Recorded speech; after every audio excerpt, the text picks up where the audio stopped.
Anupama serial से related update लेकर आ चुके हैं हम आपके बीच में। अनुपमा सीरियल में हम लगातार देख रहे हैं कि किस तरीके से अनुपमा की लगातार स्ट्रगल हो रही है मोरवी गांव में और किस तरीके से वो राही को ढूंढने के लिए जंगल में भटक रही है। तभी अचानक से कान्हा जी की कृपा होती है और बड़े चालाकी के साथ मेकर्स जो हैं उसमें गॉड का एंगल उन्होंने जोड़ा और फाइनली अनुपमा को पता मिल गया राही का। लेकिन राही का पता मिलने के बाद और इतना दुख दर्द और स्ट्रगल सहने के बाद जब अनुपमा राही के पास पहुँचती है तो राही से उसे देखने को क्या मिलता है कि वो फिर से वहाँ पर भी फिर से अपनी वही राग अलापना स्टार्ट कर देती है जो शिकायत हमेशा अनुपमा से राही की रही है। वहाँ पे भी उनको लगातार है कि मैं इससे पहले भी तिल तिल मर रही थी लेकिन आज पहली बार मुझे लग रहा है कि मैं मर रही हूँ। ये सारी चीज़ें वो अनुपमा को सुनाना स्टार्ट कर देती है। तो हम बात करेंगे इस वीडियो में राही की इसी बदतमीजी की जिसने हमेशा इस शो का जो प्लॉट है वो एक अलग एंगल, एक निगेटिव एंगल में लेकर जाने का काम किया है। मेकर्स भले ही उसके लिए राइटर्स जो भी उसका डायलॉग लिखे लेकिन इतना ज़रूर राइटर्स और मेकर्स साबित करना चाह रहे हैं कि अपना खून अपना ही होता है। एक कनेक्टिविटी होती है, एक लिंक जुड़ता है अपने खून के साथ,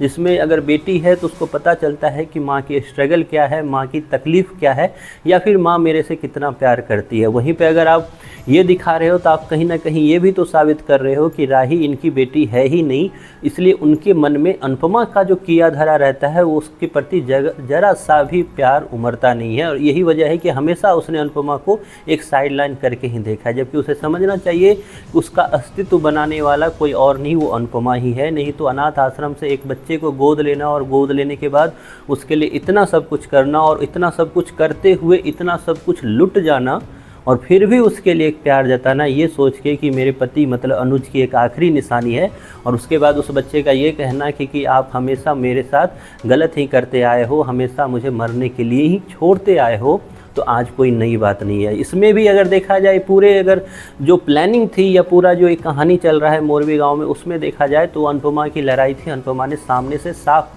बोला था सबको कि आप सबको इसमें नहीं आना, जिसको जाना है चले जाओ, और चले जाने वाले चले भी गए। आखिरकार उन्होंने एटलीस्ट स्टैंड तो लिया कि चले गए वो लोग, हाँ या ना के बीच में अटके नहीं रहे। वहीं पे कुछ लोग अभी भी हैं इस शो में, जिसमें किंजल है, ये राही है, ये दोनों बीच में अटके हुए हैं। और बीच में अटकने से एक कदम और आगे है ये राही, जो सिर्फ बीच में अटकी नहीं बल्कि और प्रॉब्लम क्रिएट किया अनुपमा के लिए प्रॉब्लम क्रिएट किया। अनुपमा ने फिर उस प्रॉब्लम के बारे में सोचा नहीं, ना गुस्सा हुई, बल्कि वो राही को बचाने के लिए उस जंगल में गई और जंगल में उस बड़े से कुएं, बड़े से खाई में उतरने का काम किया। उसके साथ सांप भी टकराया। वो अब हो सकता है आगे अपनी ज़िंदगी की लड़ाई भी लड़ती हुई नजर आए, लेकिन फाइनली जब उसको अपनी बेटी की शक्ल दिखी तो बेटी के मुंह से आवाज़ क्या निकलता है कि आप क्यों ही आए, आप हमेशा मुझे मरने के लिए छोड़ते हो, तो इस बार भी अगर मैं मर रही हूँ तो आपको आने की क्या ज़रूरत है। तो ये सोच है राही की, जो शायद धीरे धीरे ही सही लेकिन कम होगा, लेकिन जिस तरीके की ये सोच पनप गई है शायद कभी भी कम नहीं हो सकता। और मेकर्स इसी चीज़ का यूज कर रहे हैं,